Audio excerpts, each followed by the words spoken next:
En fait, je suis pas très sûr de devoir vous remercier parce que votre présentation était tellement bonne et tellement drôle que c'est dur de passer après.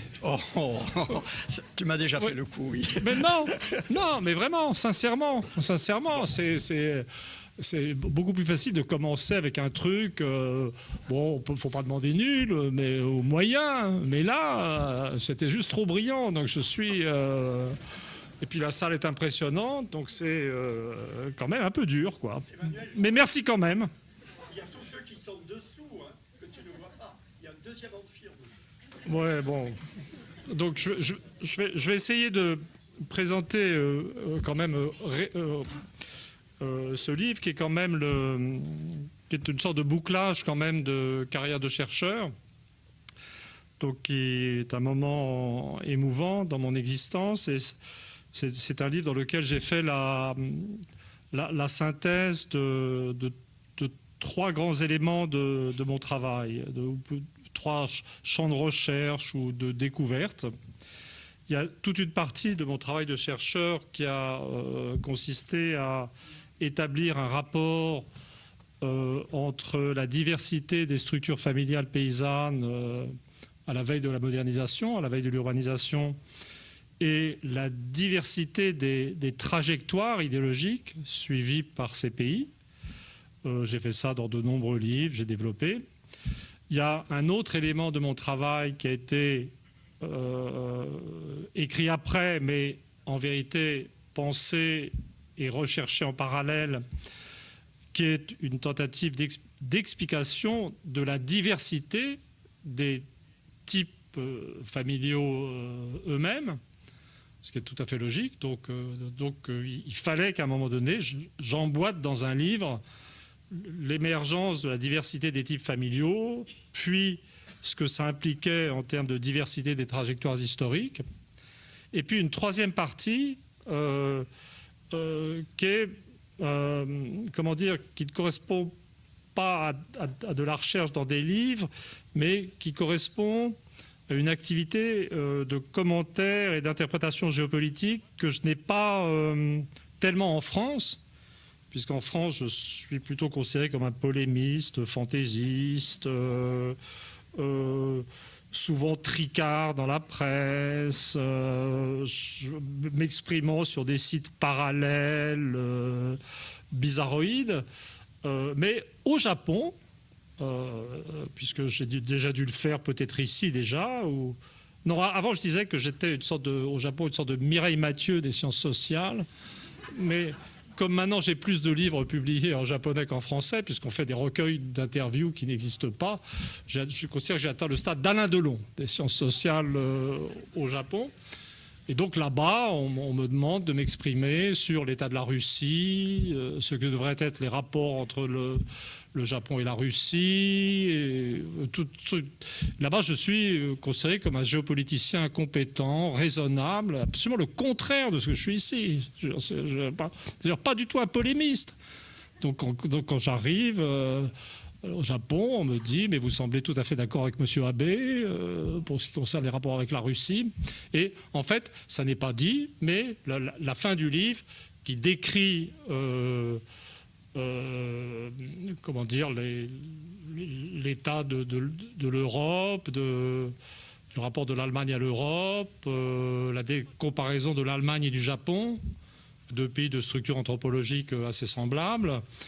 Le chapitre qui compare la Russie et la Chine, aussi deux pays de structure anthropologique assez semblables, et qui est très critique sur la Chine et beaucoup plus apaisé sur la Russie. C'est plutôt des choses que je fais au Japon, mais qui ici me valent la réputation de déviant tragique, vous voyez. Mais là-bas, c'est publié dans une interview en première page de l'Asahi Shimbun ou dans le Yomiuri, qui tire encore plus. Le tirage des journaux japonais, c'est des millions d'exemplaires. Hein. C'est pas comme les quelques centaines de mille du monde. Hein. C'est pas... Voilà. Et donc, en fait, c'est dans ce livre aussi. Et en fait, le travail par interview, le commentaire à chaud des événements a toujours été une chose importante pour moi. Alors, cela dit, ce livre, c'est pas un livre simplement pour me faire plaisir, pour mettre à bout tout ce que j'ai fait en termes de recherche. C'est parce que j'avais le sentiment que ça pouvait servir à quelque chose pour comprendre le présent le plus immédiat. Et la construction du livre, elle est plutôt historique. C'est-à-dire, je démarre très très loin par une reconstitution de la différenciation des systèmes familiaux, puis je fais de l'histoire religieuse ancienne, puis j'avance dans le temps par étapes avec la croissance économique. Mais au début, j'ai mis une très longue introduction de 80 000 signes pour bien montrer qu'il s'agissait de comprendre le présent. Et comment résumer cette tentative de compréhension du présent? Ce que je dis, en fait, le résultat de toutes mes recherches, ou plutôt c'est ce que j'ai toujours senti ou cherché à développer, c'est l'idée que la raison pour laquelle on est perdu, pour laquelle on ne comprend pas ce monde qui est capable de tant de choses. Je veux dire, les révolutions technologiques actuelles sont tout à fait extraordinaires. Je veux dire, Internet est une chose prodigieuse. Les révolutions médicales en cours sont simplement étonnantes. Mais ce monde est aussi un monde perdu. Je parle surtout du monde développé. Le livre est essentiellement sur le monde développé, sur le monde le plus avancé. C'est un monde qui a un sentiment de déclin. C'est un monde où, dans le pays qui continue d'imposer le rythme de notre modernité, c'est-à-dire les États-Unis, la révolution Internet, Google, Skype, Amazon, je ne sais pas, il y a une représentante du Seuil, donc je ne sais pas si je dois trop parler d'Amazon. Oui, mais je ne sais pas quels sont les rapports exacts, mais dans ces États-Unis, eh bien, on a mesuré, les démographes ont mesuré entre 1999 et 2013 une augmentation de la mortalité des Blancs, hommes et femmes âgés de 45 à 55 ans.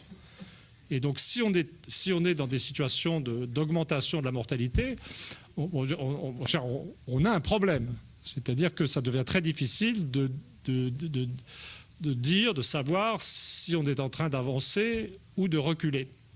Alors, il n'y a pas le livre ne donne pas de réponse définitive, mais ce qui est certain pour moi, c'est que une bonne partie de notre égarement, de notre difficulté à simplement commencer de réfléchir à ce qui se passe, c'est que le système d'information ou nos habitudes nous donnent une vision extrêmement rétrécie de l'évolution sociale. C'est-à-dire, c'est ce que j'appelle la partie consciente du système d'information. La partie consciente, ça va être... Bon, les gens sont conscients de ce qui se passe des choses dans le domaine technologique, mais surtout, si on regarde la télévision, si on lit la presse, on aura l'impression que les choses importantes, et à court terme, ça va être la politique et l'économie. Ça va être le taux de chômage, c'est important, il faut gagner sa vie. Je ne suis pas du tout en train de dire que ce n'est pas important. La politique... Alors là, en France, dans le cas de la France, je ne sais pas si on peut dire vraiment que Macron, c'est important, mais c'est de la politique et il y a de l'information. Et puis, on s'arrête à cette couche consciente. Et tout l'effort de cette vision de l'histoire, de cette esquisse de l'histoire humaine, c'est de l'enrichir par une description de couches subconscientes et inconscientes. Alors, quand je dis esquisse de l'histoire humaine, les gens vont penser que d'ambition, c'est exagéré, même une vie de chercheur. Non, l'important, c'est le mot esquisse. Et esquisse, ça veut bien dire qu'il ne s'agit pas de tout dire, que c'est imparfait, que ça va s'occuper simplement de certaines variables, et qu'il n'est absolument pas question d'apporter une réponse ou une description définitive, complète, etc. Pour moi, c'est le mot esquisse qui est important, et le mot esquisse est modeste. Alors, les couches subconscientes et inconscientes de la vie sociale et de notre histoire, qu'est-ce que c'est? Je vais en parler. Je ne vais pas suivre l'ordre chronologique du livre. On ne peut pas résumer en une conférence de 45 minutes ou 1 heure un livre de 480 pages qui vous a pris 7 à 8 ans à écrire. Ça serait ridicule. Donc je ne vais pas suivre l'ordre chronologique, je ne vais pas parler de tout. Mais je vais plutôt donner un exemple du genre de choses qu'on observe dans l'histoire quand on descend en fait du conscient vers l'inconscient. Donc le subconscient dont on parle, ça va être l'évolution de l'éducation. Alors pourquoi subconscient pour l'éducation? L'éducation, c'est subconscient parce que les gens savent que ça existe, les gens savent que c'est important. Au fond d'eux-mêmes, d'ailleurs les parents vivent maintenant dans la terreur ou dans l'obsession de ce qui va arriver à leurs enfants sur le plan éducatif, puisque leur destin économique ultime semble en dépendre. Mais je dirais que les analystes, les historiens et tout le monde ne se rendent pas compte que le mouvement de l'éducation est la substance même de l'histoire, que c'est plus important que l'économie, que ça vient avant l'économie, et que, par exemple, un pays qui est dynamique sur le plan éducatif sera inévitablement dynamique sur le plan économique. Et donc c'est en ce sens que la variable d'éducation est subconsciente. Et puis, au-dessous de l'éducation, il y a une variable qui, selon les cas, va être subconsciente, inconsciente. C'est la variable religieuse, dont je parlerai un petit peu moins, mais un petit peu quand même. Et puis, l'inconscient, c'est ce qui a été présenté dans cette introduction trop bonne et qui m'a plombé mon début de conférence. C'est, bien entendu, les structures familiales, plutôt les valeurs qui organisent les structures familiales et qui déterminent des tas de choses. Alors, je vais commencer par donner un exemple du genre de vision de l'histoire des derniers siècles que donne une analyse par l'éducation. C'est-à-dire on sort de ces modèles économistes, on arrête de s'intéresser au produit intérieur brut et on admet que ce qui est important, l'axe central de l'histoire humaine et ce qui a mené dans la phase la plus récente de l'histoire humaine l'Europe puis l'ensemble du monde occidental, Japon inclus, à sa situation de domination, c'est le progrès éducatif. Donc vous partez du Moyen-Âge, vous avez quelques moines qui savent lire et écrire, et puis les commerçants apprennent à lire et écrire, et puis à partir de la réforme protestante, vous avez une accélération formidable, et vous avez le démarrage d'un processus d'alphabétisation universelle, et petit à petit, Europe protestante d'abord, puis reste de l'Europe, l'ensemble de la population apprend à lire et écrire. Ça a des conséquences, bien entendu, sur le développement économique. Je veux dire, rien de plus efficace qu'une population capable de lire un mode d'emploi, un appareil quelconque, mais ça a un impact radical en termes de structuration de la vie sociale. Lawrence Stone, un historien anglais, avait remarqué que les révolutions anglaises du XVIIe siècle, la révolution française du XVIIIe, puis la révolution russe du début du XXe, avaient suivi un moment où la population jeune, masculine, avait dépassé un certain seuil d'alphabétisation. Et bien entendu, l'alphabétisation de masse, c'est la base fondamentale de la vie démocratique. C'est à partir du moment où, c'est même avant que tout le monde sache lire et écrire, mais à partir du moment où la société commence à pressentir que tout le monde peut apprendre à lire et écrire, et que ça n'a pas resté le privilège d'une case, d'une classe, d'un groupe, et ben se répand ce que j'appelle un subconscient social égalitaire, et on voit, je veux dire, ce phénomène que Tocqueville percevait comme providentiel, au sens religieux, inévitable, eh ben, la démocratisation, qui prend des formes différentes dans les divers lieux, mais vous avez, comment dire, quelque chose qui semble irrésistible. Ça a bien été étudié par les historiens, mais dans ce livre, je poursuis la logique jusqu'au bout, et quelque chose que j'avais déjà amorcé dans l'illusion économique en 1997, c'est que après le développement de l'éducation primaire, qui porte la démocratie de façon à peu près, semble-t-il, irrésistible, vous avez le développement du secondaire et du supérieur. Et le développement du secondaire et du supérieur, c'est la suite de l'histoire, mais ça devient une autre histoire. Et alors, dans un premier temps, l'enseignement est un tout, le progrès du niveau éducatif est un tout. Et dans un premier temps, les gens se sont simplement dit, plus d'étudiants, c'est juste la suite, c'est plus de démocratie, avec une sorte de connotation, d'association de tout ça à des valeurs de gauche. Et puis, ensuite, on a vu autre chose. Alors, dans ce livre, le livre parle... la France est partout dans le livre, mais la France est le pays avancé qui n'a pas son chapitre. Je ne sais pas si je l'ai fait pour me venger des malheurs qu'on m'a fait après l'écriture de Qui est Charlie, ou si je l'ai fait pour me mettre à l'abri de toute critique. Dans ce cas-là, ça réussit, car apparemment ce livre a été très très bien reçu. Alors que j'ai terminé Charlie super tricard quand même. Et ce livre a été très bien reçu. Mais, comment dire, et le véritable centre, l'axe de ce livre, pour ce qui est de l'étude de l'accession à la modernité, c'est vraiment le monde anglo-américain.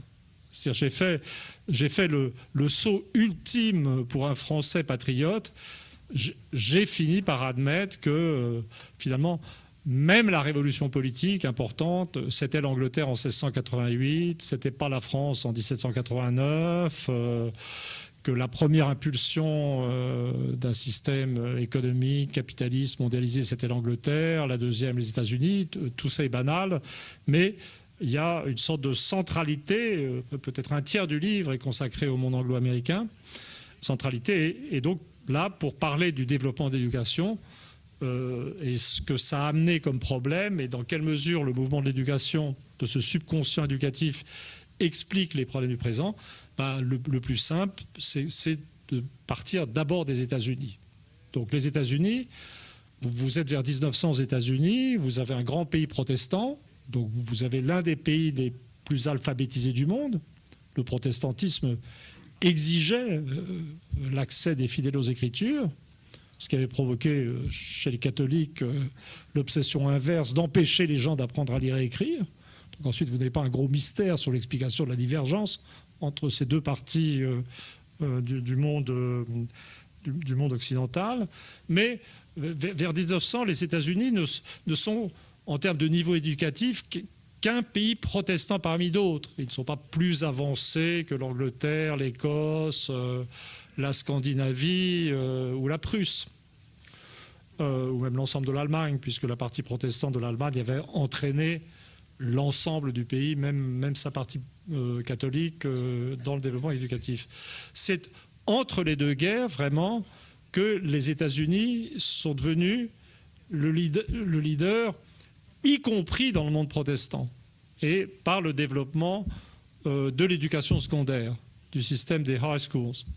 Et c'est un moment qui est passé assez inaperçu en France, on peut le dire à l'époque, ou sur l'ensemble du continent européen, où l'État bloquait le développement de l'éducation secondaire, qui devait rester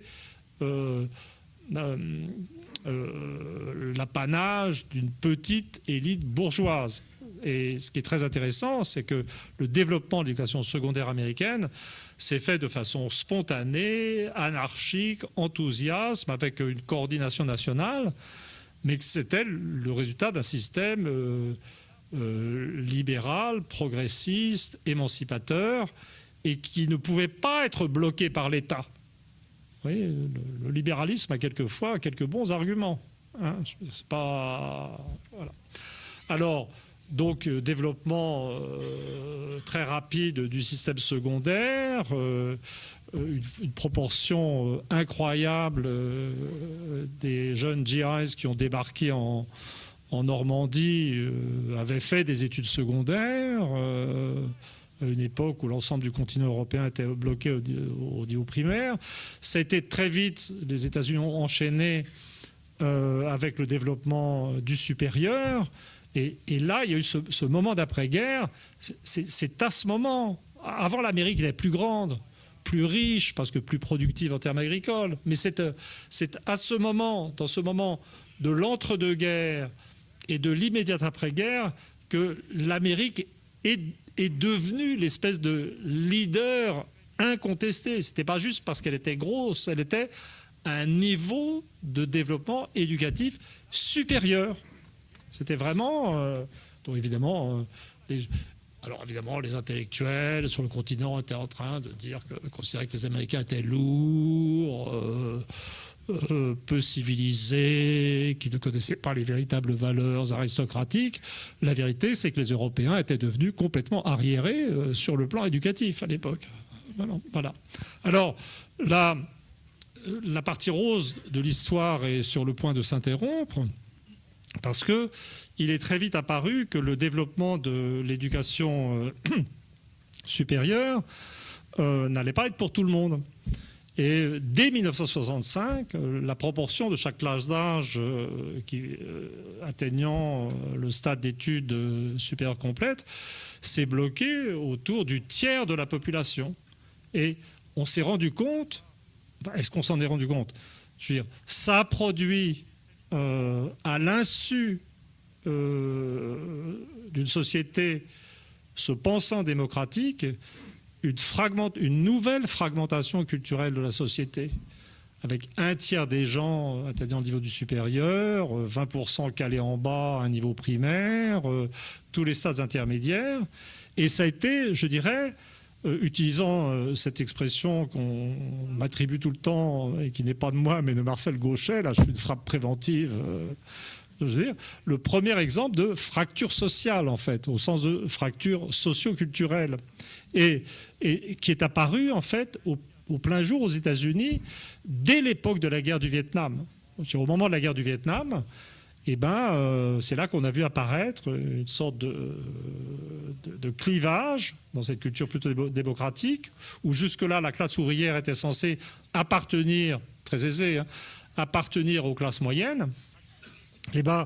On a vu les étudiants sur les campus dispensés de participation à la guerre du Vietnam protester contre la guerre, justement, je ne suis pas du tout en train de critiquer, et le monde ouvrier qui, lui, était dans les rizières, assez peu content d'être dans les rizières, mais restant, pour l'essentiel, patriotique. Et on a vu s'ouvrir une sorte de premier fossé entre...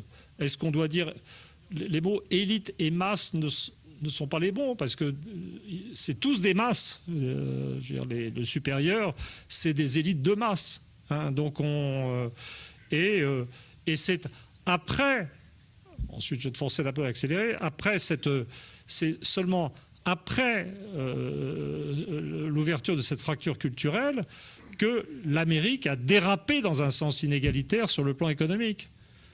C'est 1980, la révolution néolibérale, Reagan, les avantages aux riches, etc. C'est-à-dire la dégénérescence de l'ambiance égalitaire des États-Unis, se manifestant par une montée des inégalités économiques absolument fabuleuses.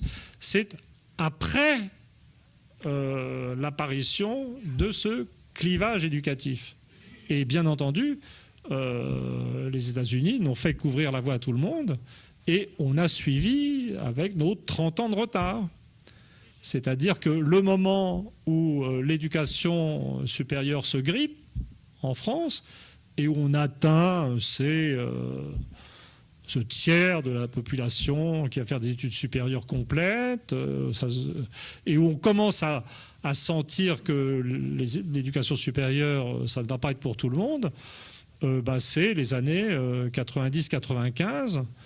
Et le révélateur politique du clivage élite-masse ou élite de masse, ou d'un discours antipopulaire méprisant, c'est le débat sur le traité de Maastricht, en fait, qui, du point de vue des évolutions culturelles, serait un peu... Ça n'a aucun rapport, c'est pas la guerre, mais c'est le moment où on a commencé à opposer dans la société des gens d'en haut et des gens d'en bas, avec en haut des attitudes de mépris vis-à-vis des gens d'en bas, en bas des attitudes de repliement.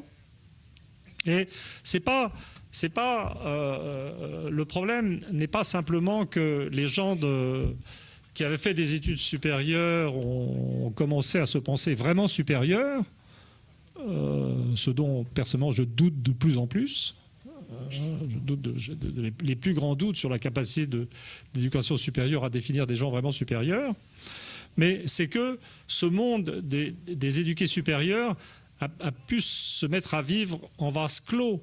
Si vous êtes dans une société où vous avez 1% de gens qui ont fait des études supérieures, qui peuvent écrire des livres, s'ils veulent avoir des lecteurs, il faut parler à tout le monde. On ne peut pas mépriser l'ensemble de la population quand on est une toute petite élite culturelle, paradoxalement. Les romanciers doivent parler à tout le monde. Ils doivent parler de la réalité du monde social. Mais si vous avez un tiers de la population qui est pris dans ces révolutions culturelles, libérales, très sympathiques par ailleurs, et que j'approuve, vous allez avoir une culture qui ne s'intéresse plus que de façon nombrilique qu'à ce milieu-là. Vous allez avoir un phénomène de renfermement sur lui-même d'une partie de la société. Ça, c'est le monde dans lequel on vit. Et alors, au bout du bout, vous aurez l'enfermement sur lui-même de l'autre bout de la société. Vous aurez, par exemple, dans un cas d'un pays comme la France, vous aurez l'enfermement sur lui-même des électeurs du Front National. En fait, c'est un modèle très simple. Alors, ce qui est très intéressant, je ne vais pas parler indéfiniment de ces questions culturelles. Ce qui est très intéressant pendant la sortie de ce livre, c'est que c'est la partie du livre qui a le plus frappé les imaginations et qui est le mieux passé. C'est-à-dire, ça m'a beaucoup intéressé parce que j'avais écrit à peu près la même chose en 1997 dans l'indifférence générale. Et donc ça veut dire, ça suggère que l'important pour un chercheur ou un penseur, c'est de survivre, de durer et d'attendre s'il a raison. Et là, par exemple, Le Monde, qui était, je dois dire, assez correct avec moi, puisque chaque fois qu'on me donne un micro, je les insulte, ils ont sorti des bonnes feuilles. Bon, il y avait les insultes habituelles de mes collègues de l'INED, sélectionnés pour ça, en équilibre. Mais ils ont choisi cette partie sur la fragmentation éducative. Mais le problème, et pour ce qui concerne cette analyse de ce que peut apporter cette notion de subconscient éducatif, c'est que je crois que on voit partout apparaître ça. Que si vous prenez le commentaire des élections, ça explose l'analyse en termes éducatifs et plus simplement économiques. C'est-à-dire que les électeurs de Trump ont été décrits comme des sous-éduqués, ce qui est beaucoup moins vrai qu'on ne le dit, mais c'est vrai que les plus éduqués aux États-Unis étaient de fervents supporters d'Hillary Clinton dans la population blanche. C'est vrai que le Brexit anglais a été voté par les moins éduqués. C'est très explicite chez les sondeurs d'opinion. C'est quelque chose qui est en train d'exploser, en fait, en réalité. Mais je ne suis pas certain que ça explose pour tout le monde de la même manière et sur le même mode critique. C'est-à-dire que dans mon livre, il y a une partie consacrée à ce que j'appelle academia, academia, c'est l'université, les grandes écoles, c'est un terme général, qui remet en question, de façon très précise, la capacité ou la façon dont est sélectionnée la partie éduquée supérieure de la population. J'essaie de montrer que maintenant les critères de conformisme, d'obéissance sont largement aussi importants que les critères d'intelligence, et encore plus importants que les critères de créativité, et qu'il n'est pas impossible que le mode de recrutement des éduqués supérieurs soit devenu dysfonctionnel, en fait. Il y a des éléments dans le système de recrutement de l'éducation supérieure qui sélectionnent des idiots, en fait. Vous voyez ? Alors évidemment, le truc qui vient à l'esprit en France, c'est les énarques. Je veux dire, si vous êtes dans un univers de tri par les mathématiques, il y a quand même des critères d'intelligence. Ça ne dira jamais que les mathématiques ne sont qu'une toute petite partie de l'intelligence et que c'est pas parce qu'on est bon en maths qu'on est intelligent en général. Je veux dire, j'ai côtoyé tellement de polytechniciens à l'INED que j'ai perdu toute illusion sur la capacité, à part le bras avec qui j'ai travaillé, je n'ai pas le souvenir d'en avoir rencontré un qui était très fut-fut. Vous voyez, bon, mais quand même, il y a des critères. Mais quand vous arrivez à des trucs comme l'ENA, le critère de recrutement, ça devient le conformisme.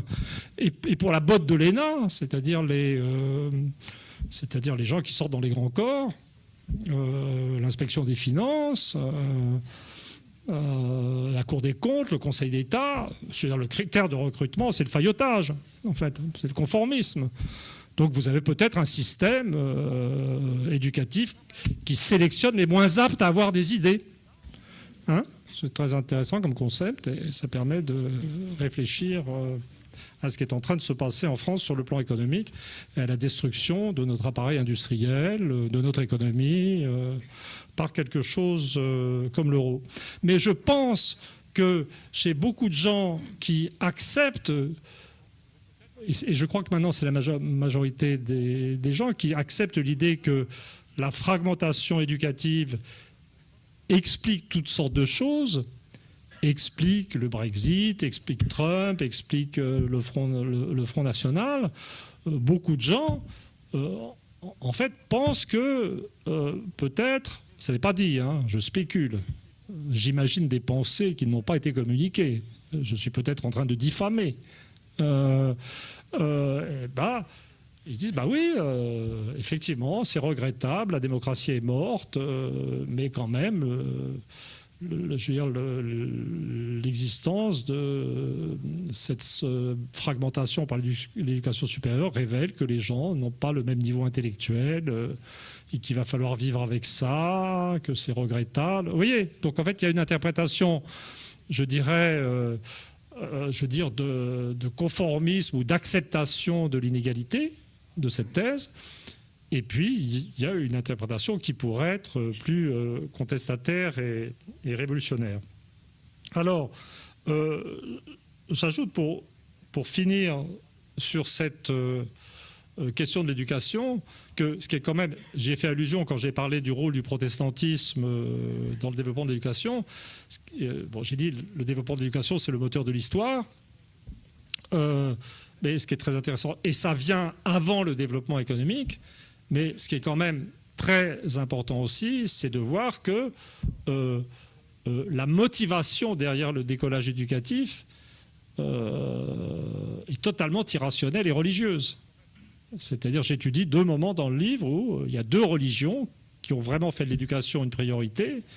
Il y a d'abord eu le judaïsme antique, qui à un moment donné a déclaré que les pères devaient se débrouiller pour que leurs fils sachent lire et écrire. Ça a été un demi-succès, puisque ça a fait de la population juive, ça n'a pas été suivi par les paysans juifs, ça fait de la population juive une population urbaine spécialisée dans des métiers pour l'époque de haut niveau. Mais les populations juives urbaines avaient, que ce soit en Russie, en Allemagne, en France ou ailleurs, aux époques médiévales et autres, un niveau d'alphabétisation largement supérieur à celle de toutes les populations chrétiennes environnantes. Mais du coup, la paysannerie juive a disparu de Palestine, en fait. Et puis, il y a eu le protestantisme qui a réussi, qui est une deuxième phase. Le protestantisme a finalement réalisé finalement ce que le judaïsme avait tenté, sans doute grâce à l'invention de l'imprimerie, qui a rendu... Excusez-moi, je crois que ça doit être l'évocation de l'ENA.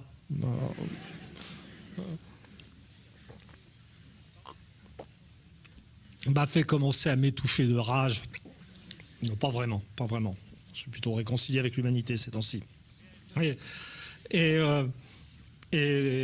donc le protestantisme a réussi l'alphabétisation de tous, y compris de la paysannerie. Et ça donnait le décollage de l'Europe du Nord, ce qu'on apprenait dans les Malais Isaac, par l'ascension des pays du Nord. Tout d'un coup, la Suède est apparue comme une puissance militaire incroyable. Puis la Prusse, et puis ça a été le décollage anglais et américain. Alors, si on va plus profondément dans l'histoire, on tombe sur ce qui a toujours été le cœur de mes recherches, c'est-à-dire sur le véritable inconscient, qui est la structure familiale. Alors, je ne vais pas répéter ce que j'ai écrit dans de nombreux livres, le fait que, aussi je vais le répéter mais rapidement, que par exemple le communisme est apparu uniquement dans les pays, enfin de façon endogène, spontanée, uniquement dans des pays comme la Russie, la Chine, la Serbie, où s'est implanté électoralement en Italie centrale, dans des régions où la structure paysanne traditionnelle associait un père et ses fils qui restaient avec lui, où les valeurs de la famille étaient autoritaires et égalitaires. Et le communisme a succédé à la désintégration de ce type familial. La famille nucléaire française ou anglaise explique le tempérament libéral des Français du Nord, du bassin parisien, et des Anglais. L'existence de valeurs égalitaires en France ajoute la nuance égalitaire. L'existence de structures familiales de type souche, c'est-à-dire des systèmes à héritiers uniques, autoritaires et inégalitaires, permet d'expliquer les traits autoritaires, inégalitaires, efficaces de sociétés comme les sociétés japonaises et les sociétés, la société allemande ou la société catalane d'ailleurs, puisque la famille souche règne en Catalogne ou au Pays Basque. Ce qui est plus intéressant, ce qui m'intéresse plus dans ce livre, c'est de pousser jusqu'au plus récent de l'analyse et d'avoir finalement accepté une sorte d'évidence, quelque chose de troublant qui m'avait hanté tout au long de mes recherches. Moi, au départ, je pensais que la famille russe explose, la famille paysanne russe explose, les Russes font une phase communiste, et puis ensuite les ménages en Russie deviennent nucléaires, comme ailleurs. Le ménage devient... en Allemagne, la famille souche explose. L'expression petite crise nazie n'est pas la bonne expression. Crise nazie, dramatique, serait la bonne expression. Et puis ensuite, on ne trouve plus dans les banlieues, Düsseldorf, on ne trouve plus des ménages à 3 générations, on trouve des ménages nucléaires. Et j'étais parti avec l'idée que tout ça allait finir par converger sur les valeurs de la famille nucléaire qui étaient plutôt porteuses d'attitudes libérales. Et ce que j'ai dû admettre au fur et à mesure de mes recherches, en étudiant les persistances de comportements économiques spécifiques, la persistance de différences dans le traitement des populations immigrées, dans les taux de mariage mixte, c'est que il y avait quelque chose de mystérieux, un phénomène de rémanence, de persistance, de valeurs familiales, mais de systèmes familiaux disparus. Et ça, c'est très important. Et c'est ce que nos techniciens de l'économie ou nos techniciens de la gestion de la monnaie n'ont pas voulu comprendre, n'avaient aucune raison de savoir. C'est-à-dire que les sociétés les plus avancées, les plus modernes, soumises à l'Internet, à toutes les formes de modernité qu'on veut, gardent en fait des systèmes de mœurs différents et restent en situation de non-convergence. Alors, je vais donner 2 exemples de l'importance de cette constatation pour qui veut comprendre le présent. Je vais commencer soft peut-être avec la Russie. Vous voyez, la Russie, on peut soupçonner d'une russophilie aveugle, puisque je suis quand même entré dans la carrière en prédisant les fondements du système soviétique. Donc j'étais capable de concevoir le mouvement de la société russe. J'avais observé une hausse du taux de mortalité infantile, une baisse de la fécondité, et le communisme s'est effectivement effondré. Mais il est apparu très vite que la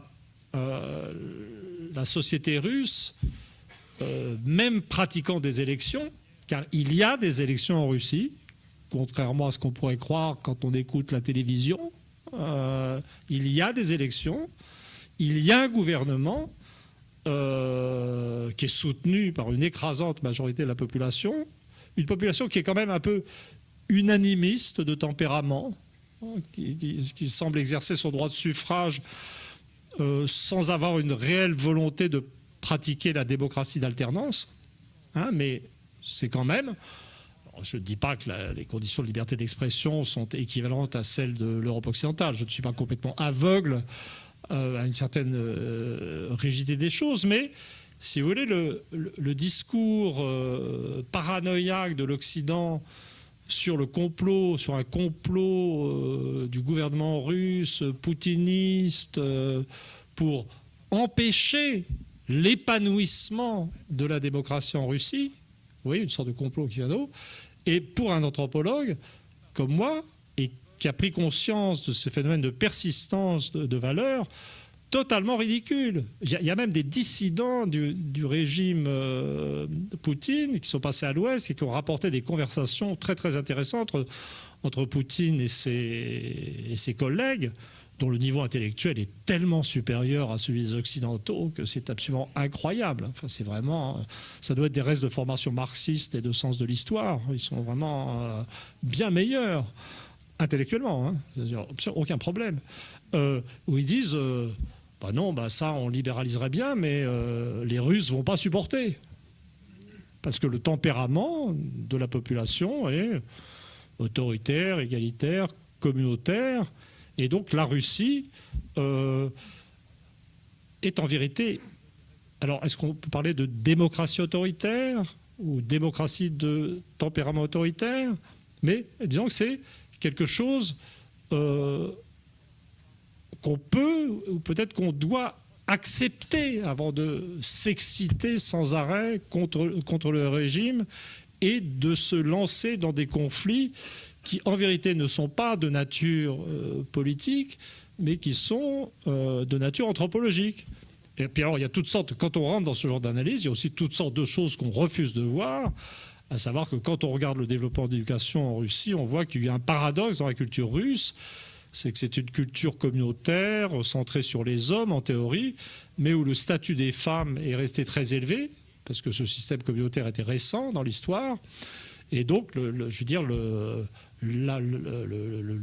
l'avance éducative, l'une des tendances générales du monde, c'est au dépassement éducatif des hommes par les femmes. Bon, je reconnais que je suis un peu décalé par rapport au débat actuel sur le harcèlement sexuel.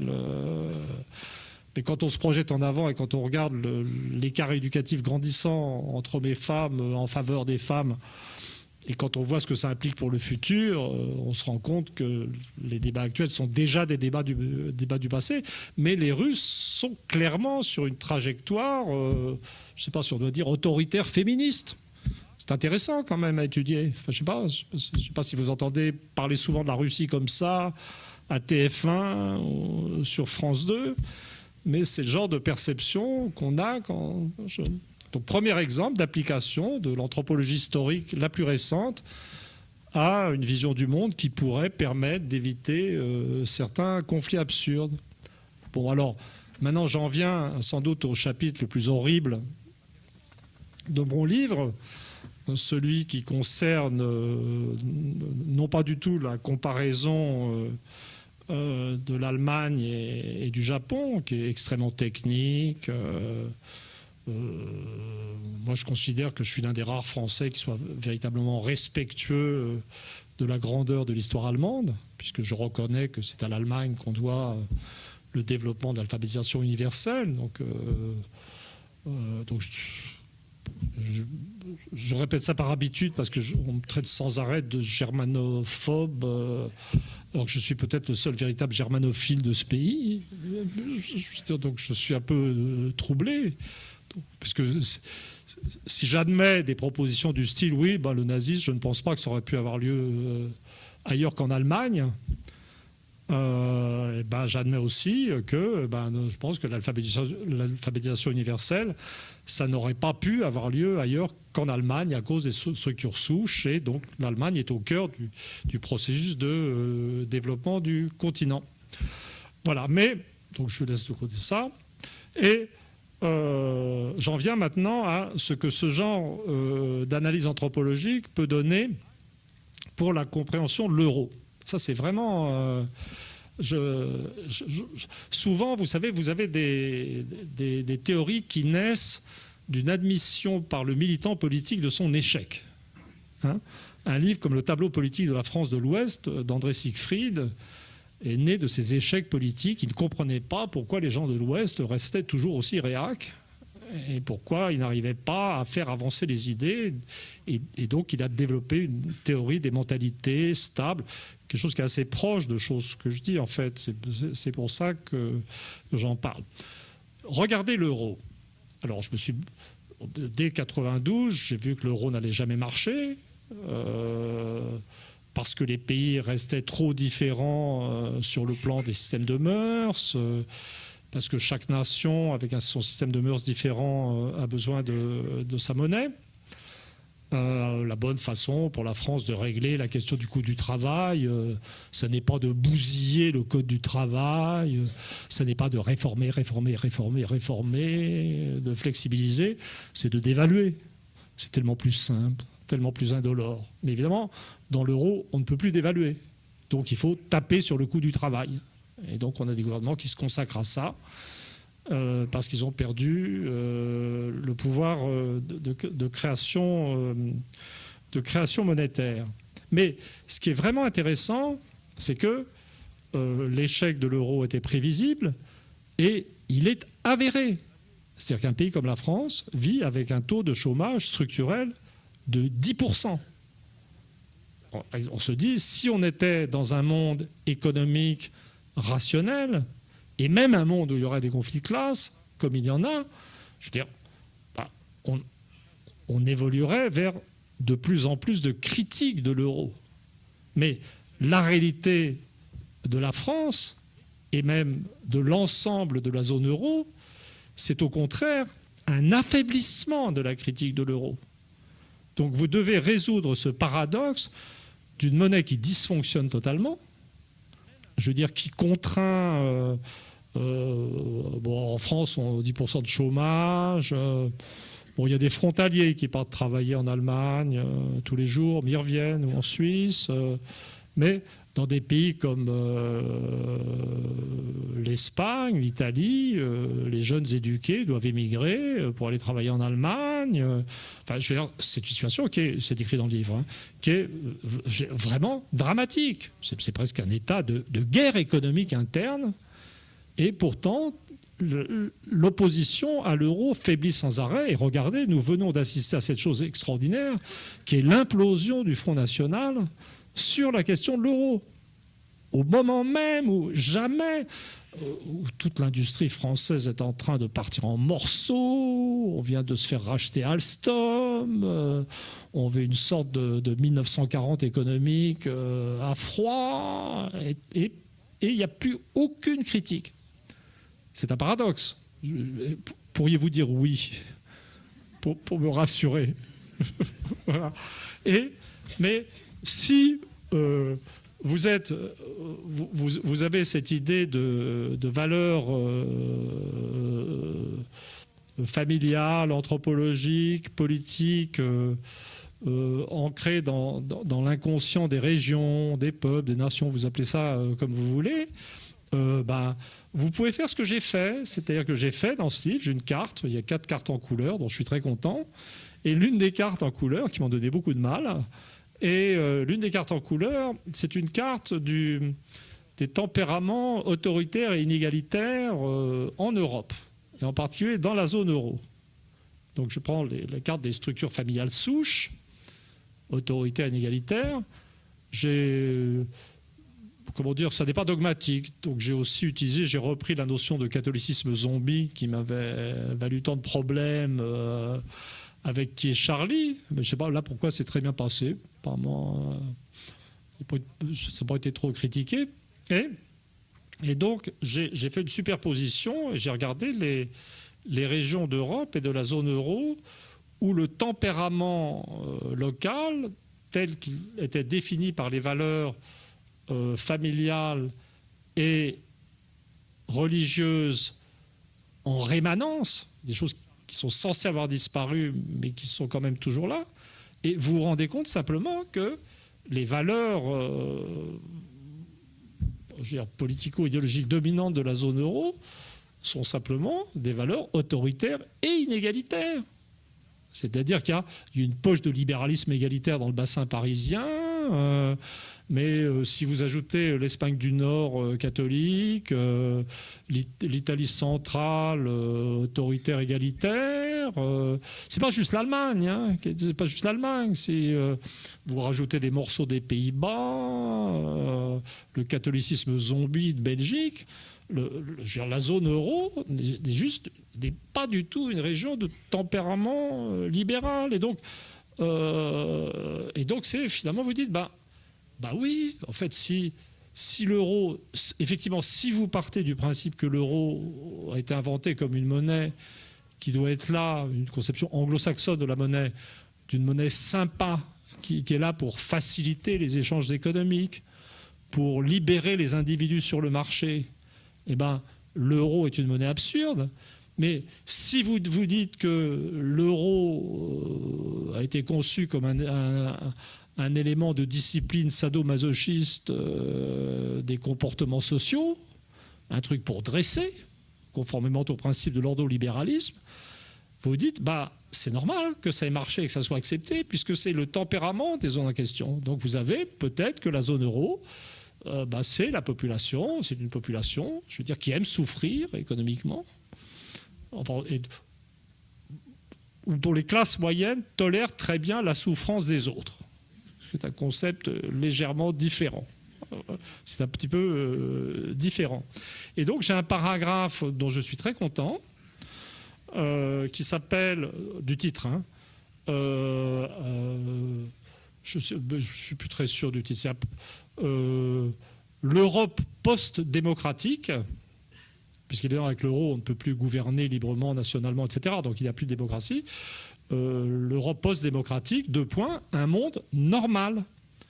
Et donc vous vous dites, ce monde où si les gens votent à des référendums, on s'en fout, c'est tourné, où le gouvernement français fait semblant de gouverner, mais ne peut pas, et où la vie politique française est une vaste comédie, chaque fois renouvelée. Je ne sais pas ce qu'ils vont trouver la prochaine fois.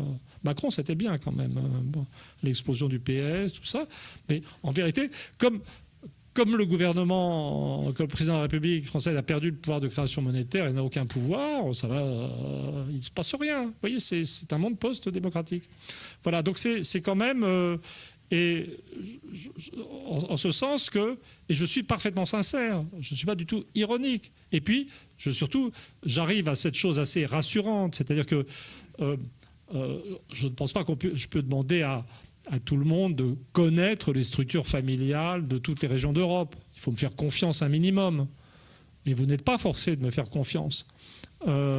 L'imprégnation religieuse catholique zombie des diverses régions d'Europe, c'est la même chose. Il faut me faire confiance. Et finalement, c'est difficile de faire confiance à un spécialiste.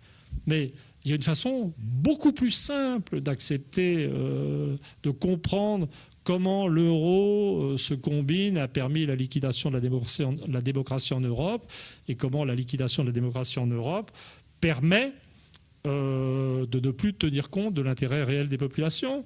Et vous repartez dans une histoire.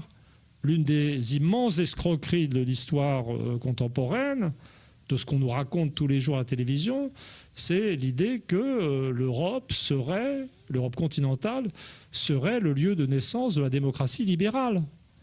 La démocratie libérale, elle est née dans 3 pays, ça a été rappelé dans l'introduction. Les Anglais ont inventé le gouvernement représentatif, les Américains ont je dirais, faire avancer dans le sens d'une démocratie raciale. C'est un principe d'égalité des citoyens a été ajouté. Les Anglais ne sont jamais trop chauds pour l'égalité. En excluant les Indiens et les Noirs, donc le principe de l'égalité blanche. Et les Français, au final, ont quand même, eux, il faut reconnaître ça, on est quand même... je dirais, c'est comme pour le rattrapage téléphonique, en fait, à un moment donné. On a été très très bon dans le rattrapage et les Français ont défini la première vraie démocratie universelle pour tout le monde, sans critères raciaux, égalitaires, etc., qui n'a duré qu'un temps, mais je dirais qui a existé. Mais à part ça, je laisse de côté le cas des petits pays, la Belgique, les Pays-Bas, la Scandinavie, mais vous prenez le gros du continent dans les années 30. Donc vous avez, mettons la fin des années 30, donc vous avez au Portugal, vous avez Salazar, en Espagne, vous avez Franco. Si on saute aux années 40, on va avoir Vichy en France aussi. Mais ce ne serait pas très juste de dire ça. Mais en Italie, vous avez Mussolini. En Allemagne, vous avez... Hitler, en Autriche, vous avez Dollfuss. Bon, plus loin à l'est, c'est encore pire, mais on sort de la zone euro. Et la vérité de l'histoire de la zone euro, c'est que c'est l'histoire d'une région qui a simplement pas contribué à l'émergence de la démocratie libérale. Et la réalité de l'histoire de l'Europe occidentale, c'est que quand le continent ou la partie ouest du continent a été libérée par les troupes anglo-américaines, effectivement, la démocratie libérale est devenue la force dominante centrale de l'Europe occidentale. Les États-Unis sont affaiblis, l'Angleterre essaie de fuir cette zone d'implosion de la démocratie avec le Brexit. L'Allemagne réémerge en tant que puissance centrale, mais l'Allemagne n'est pas la seule région d'Europe de tradition autoritaire et inégalitaire. C'est ce que j'essaie de montrer. Il y a partout des relais autoritaires et inégalitaires dans la zone euro. Et donc, l'Europe est actuellement simplement dans sa liquidation de la démocratie, est en train, je dirais, de revenir sur sa trajectoire historique normale. Alors l'autre jour, j'ai fait un débat à Strasbourg avec mon frère de lait Bernard Guetta. On se connaît depuis tout petit, nos parents étaient amis, donc on peut s'insulter avec une liberté absolue, on s'aime toujours, c'est pas grave. Mais lui, c'est quand même un européiste assez plombé, quoi. Il faut reconnaître. Et j'ai réussi à obtenir ce que j'adore obtenir de Bernard, toujours en fin de débat. J'avais dit, donc j'étais reparti de la Russie. Je dis que cette population où les élites, finalement, exécutaient, certes, une démocratie autoritaire, mais où les élites exécutaient ce que le peuple voulait. Et l'Europe, où il n'en était plus question. Et donc j'ai dit, quand même, si on applique des critères stricts de définition de la démocratie, pas d'un système gentil, mais d'un système où on peut voter et où les gens élus appliquent les désirs des électeurs, nous devons quand même admettre que la Russie est plus démocratique que l'Union européenne. Et alors là, Bernard a fait ce que j'attendais de lui. Il me dit, je suis sans voix. Je ne sais pas quoi dire. Bon, il me reste combien de temps? Parce que j'ai encore une grosse partie à traiter là. Ça va, je peux y aller? Oui. Voilà, donc en fait, je trouve... et puis alors, quand même, pour revenir sur l'utilité de ces modèles familiaux, pour comprendre le présent, revenons à ce qui est le cœur de la modernité, ce qui est le cœur du changement, malgré toutes ces difficultés, c'est-à-dire le monde anglo-américain. Donc le monde anglo-américain, c'est la démocratie libérale. C'est une démocratie libérale qui a dérapé dans un sens inégalitaire à la suite de cette fragmentation éducative que j'ai décrite. Mais c'est un monde qui est en train de virer actuellement. Et les gens ne comprennent pas ce qui se passe, de nouveau. Ils ne comprennent pas pourquoi... tout ce qu'on est capable de dire, c'est Trump est fou, insupportable, le Brexit est insensé, etc. Et la base pour comprendre ce qui se passe dans le monde anglo-américain, avant même de s'intéresser au contenu de ce qui se passe, c'est de savoir que le système familial, anthropologique anglo-saxon favorise la discontinuité générationnelle. C'est-à-dire qu'il y a une sorte de principe de discontinuité dans l'histoire du monde anglo-américain qui fait que ce monde est capable de changer d'orientation d'une façon, avec une violence, une radicalité dont on n'a pas idée. C'est-à-dire que le monde, l'Angleterre d'après-guerre ou les États-Unis d'après le New Deal étaient des sociétés hautement socialisées. Je veux dire, la sécurité sociale était allée très loin. Et ce monde, en 1980, soumis à des difficultés économiques, des tensions sur le taux de profit, etc., a fait un basculement radical dans le néolibéralisme. C'est une sorte d'inversion de polarité. L'un des mondes les plus sociaux est devenu l'un des mondes les plus radicalement inégalitaires. Et les Anglais, par exemple, ont liquidé leur classe ouvrière, les Américains aussi, de même que plusieurs générations avant, ils avaient liquidé leur paysannerie. Donc c'est un monde politique très stable, mais qui est capable, à l'intérieur d'un système politique très stable, de produire des basculements historiques considérables. Et actuellement, je pense que ce qui se passe est de cet ordre. C'est-à-dire que Trump, le système est paralysé actuellement, mais Trump, ça n'est que le début d'un basculement de ce type, sur un recentrage national, démocratique, on aime ou on n'aime pas, avec un élément de xénophobie dans cette renaissance démocratique, c'est indéniable. Même chose en Angleterre. Mais les gens, avant même de s'intéresser au contenu, doivent savoir que c'est, je dirais, consubstantiel à la nature des sociétés anglo-américaines, parce que ce sont des sociétés dont le système familial encourage les ruptures entre générations, les discontinuités. C'est-à-dire, si vous lisez la littérature anglaise ou les traditions religieuses anglaises, depuis le XVIe siècle, vous verrez que c'est beaucoup plus difficile pour les Anglais de comprendre les phases antérieures de leur littérature, de leur culture, etc., que pour les Français, dont le système culturel, littéraire, est beaucoup plus stable, en fait, depuis le XVIe siècle.